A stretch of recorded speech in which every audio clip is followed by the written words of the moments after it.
Hi, പുതിയൊരു വീഡിയോയിലേക്ക് സ്വാഗതം. നല്ല അടിപൊളി ടേസ്റ്റുള്ളൊരു ചിക്കൻ റോസ്റ്റിൻ്റെ വീഡിയോ ആയിട്ടാണ് വന്നിട്ടുള്ളത്. സവാളയൊന്നും വഴറ്റിയിട്ട് സമയം കളയണ്ട, ഇത് വേഗത്തിൽ ഉണ്ടാക്കിയെടുക്കാൻ പറ്റും, നല്ല ഈസിയാണ്.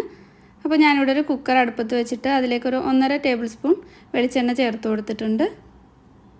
ഇതിലേക്ക് ഒരു 3 മീഡിയം സൈസിലുള്ള സവാള ചേർത്ത് കൊടുക്കുന്നുണ്ട്. നിങ്ങൾ എത്രയാണ് ചിക്കൻ എടുക്കുന്നതെന്ന് വെച്ചാൽ അതനുസരിച്ച് ചേർത്ത് കൊടുത്താൽ മതി.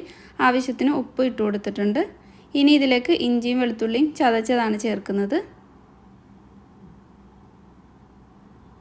ഒരു 1.5 ടേബിൾ സ്പൂണൊക്കെ ചേർത്ത് കൊടുത്തിട്ടുണ്ട്. ഇനി ഒരു തക്കാളി കൂടി കട്ട് ചെയ്തിട്ട് ചേർക്കാം.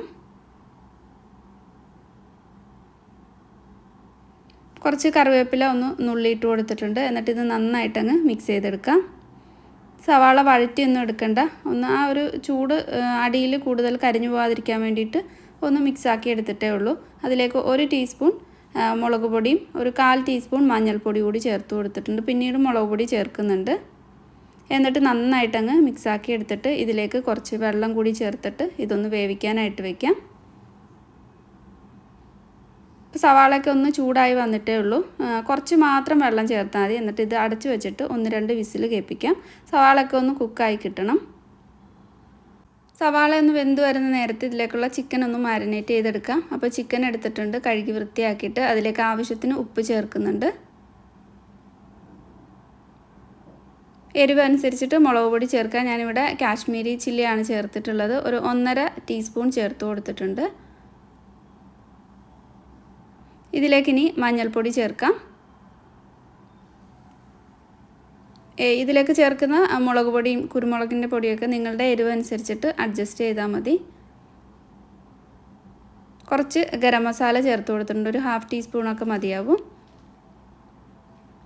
എന്നിട്ട് ഇതിനി നന്നായിട്ട് മിക്സ് ചെയ്തെടുക്കാം. മുളക് പൊടിക്ക് ഒരുപാട് എരിവില്ലാത്ത മുളക് പൊടിയാണ് ഞാൻ എടുത്തിട്ടുള്ളത്. നന്നായിട്ട് തന്നെ ചിക്കനിലേക്ക് മസാലയൊക്കെ പിടിച്ചിട്ടുണ്ട്. ഇപ്പോൾ കുക്കർ 2 വിസിൽ കേട്ടിട്ടുണ്ട്. നിങ്ങളുടെ കുക്കർ അനുസരിച്ചിട്ട് ഈ സവാള വേവിച്ചെടുത്താൽ മതി. ഫ്ലെയിം ഓഫ് ചെയ്തിട്ട് വിസിലൊക്കെ പോയി കഴിഞ്ഞപ്പോൾ അത് ഓപ്പൺ ആക്കിയിട്ടുണ്ട്. സവാളയൊക്കെ അത്യാവശ്യം നന്നായിട്ട് കുക്കായി വന്നിട്ടുണ്ട്. ഇനി ഇത് ഒന്നുകൂടി ഒന്ന് പാനിലിട്ടിട്ട് വഴറ്റിയെടുക്കുമ്പോൾ നന്നായിട്ടങ്ങ് ഉടഞ്ഞു വന്നോളൂ. വേറൊരു പാൻ ചൂടാക്കിയിട്ട് അതിലേക്ക് കുറച്ച് വെളിച്ചെണ്ണ ചേർത്ത് കൊടുത്തിട്ടുണ്ട്. എണ്ണ ഒന്ന് ചൂടായി വന്നിട്ടുണ്ട്. ഇതിലേക്ക് നേരത്തെ മസാല പുരട്ടി വെച്ചിട്ടുള്ള ചിക്കൻ ഇട്ടിട്ട് ഒന്ന് കുക്ക് ചെയ്തെടുക്കാം. ഒരുപാട് അങ്ങ് മൊരിച്ചെടുക്കേണ്ട ആവശ്യമില്ല. ഒന്ന് 2 സൈഡ് നന്നായിട്ടൊന്ന് ചെറുതായിട്ടൊന്ന് മൊരിഞ്ഞു വന്നാൽ മാത്രം മതി. ഒരു മീഡിയം ഹൈ ഫ്ലെയിമിൽ വെച്ചിട്ട് തന്നെ ഇതൊന്ന് ഫ്രൈ ആക്കി എടുക്കാം. ഒരു സൈഡാകുമ്പോൾ മറിച്ചിട്ട് കൊടുത്തിട്ട് 2 സൈഡും ഒന്ന് മൊരിച്ചെടുക്കാം.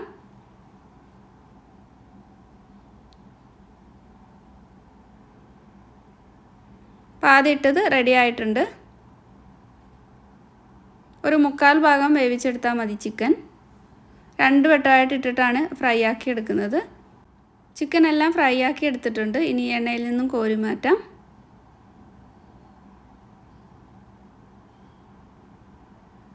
ഇനി ഇതിലേക്ക് വേറെ എണ്ണ ചേർക്കേണ്ട ആവശ്യമില്ല. ആ ഒരു എണ്ണയിലേക്ക് തന്നെ തേങ്ങാക്കൊത്തും പച്ചമുളകും കുറച്ച് കറിവേപ്പില കൂടി ഇട്ട് കൊടുത്തിട്ട് ഒന്ന് വഴറ്റിയെടുക്കുന്നുണ്ട്. ചെറുതായിട്ടൊന്ന് ചൂടായി വന്നു കഴിയുമ്പോൾ അതിലേക്ക് മല്ലിപ്പൊടി ചേർക്കുന്നുണ്ട്. ഒരു 2 ടീസ്പൂൺ മല്ലിപ്പൊടിയും 1 ടീസ്പൂൺ മുളക് പൊടിയും ആവശ്യത്തിന് കുരുമുളകിൻ്റെ പൊടിയും ചേർത്ത് കൊടുത്തിട്ട് ഒരു 1/2 ടീസ്പൂൺ ഗരം മസാല കൂടി ഇട്ട് കൊടുത്തിട്ടുണ്ട്. എന്നിട്ട് അതിൻ്റെ പച്ചമണമൊക്കെ ഒന്ന് പോകാനായിട്ട് ഒന്ന് ചൂടാക്കിയെടുക്കാം. ഇതിലേക്ക് നേരത്തെ വേവിച്ച് വെച്ചിട്ടുള്ള സവാള ചേർത്ത് കൊടുക്കാം. എന്നിട്ട് ഇത് നന്നായിട്ടൊന്ന് വഴറ്റിയെടുക്കാം.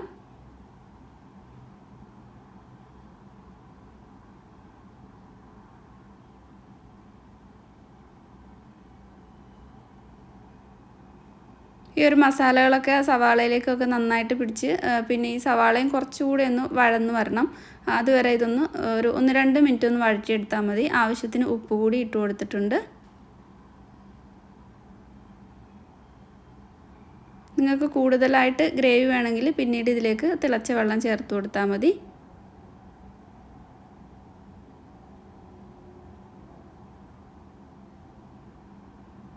1-2 മിനിറ്റ് കഴിഞ്ഞപ്പോൾ ഇതുപോലെ എണ്ണയൊക്കെ ഒന്ന് തെളിഞ്ഞ് വന്ന് തുടങ്ങിയിട്ടുണ്ട്. ഇതിലേക്ക് ഇനി നമ്മൾ ഫ്രൈ ചെയ്ത് വെച്ചിട്ടുള്ള ചിക്കൻ ചേർത്ത് കൊടുക്കാം. ചിക്കനൊക്കെ ഒന്ന് കുക്കായിട്ടുള്ളതാണ്. പിന്നെ ഈ സവാളയൊക്കെ ഈ ചിക്കനിലേക്ക് ഒന്ന് പിടിക്കാൻ വേണ്ടിയിട്ട് കുറച്ച് നേരം ഒന്ന് വേവിച്ചെടുക്കാം. അപ്പോൾ ഞാൻ ഇതിലേക്ക് കുറച്ച് മാത്രം തിളച്ച വെള്ളം ചേർത്ത് കൊടുക്കുന്നുണ്ട്. നിങ്ങൾക്ക് എത്രയാണ് ഗ്രേവി വേണ്ടതെന്ന് വെച്ചാൽ അതനുസരിച്ചിട്ട് ചേർത്താൽ മതി. ഇനി ഇത് ഒന്ന് അടച്ചു വെച്ച് കൊടുത്തിട്ട് ഒരു 2-3 മിനിറ്റ് കൂടി ഒന്ന് കുക്ക് ചെയ്തെടുത്തിട്ടുണ്ട്. അപ്പോൾ ഇതിലേക്ക് എണ്ണയൊക്കെ നന്നായിട്ടൊന്ന് തെളിഞ്ഞു വന്നിട്ടുണ്ട്. ആവശ്യത്തിന് മല്ലിയില വേണമെങ്കിൽ ഇട്ട് കൊടുത്തിട്ട് ഇതിനി സെർവ് ചെയ്യാം. അപ്പോൾ നല്ല ടേസ്റ്റുള്ളൊരു ചിക്കൻ റോസ്റ്റാണ്. വേഗത്തിൽ ഉണ്ടാക്കിയെടുക്കാൻ പറ്റും. ആ കുക്കറിൽ സവാളയൊക്കെ വേവിക്കുന്നതുകൊണ്ട് നമുക്ക് പെട്ടെന്ന് തന്നെ ചെയ്തെടുക്കാൻ പറ്റും. അപ്പോൾ വീഡിയോ ഇഷ്ടമായിട്ടുണ്ടെങ്കിൽ ലൈക്ക് ചെയ്യുക, ഷെയർ ചെയ്യുക. സബ്സ്ക്രൈബ് ചെയ്യാത്ത ഫ്രണ്ട്സ് ആണെങ്കിൽ ഒന്ന് സബ്സ്ക്രൈബ് ചെയ്തിട്ടുകൂടി സപ്പോർട്ട് ചെയ്യണേ. അപ്പോൾ അടുത്ത നല്ലൊരു വീഡിയോ ആയിട്ട് വീണ്ടും കാണാം. താങ്ക്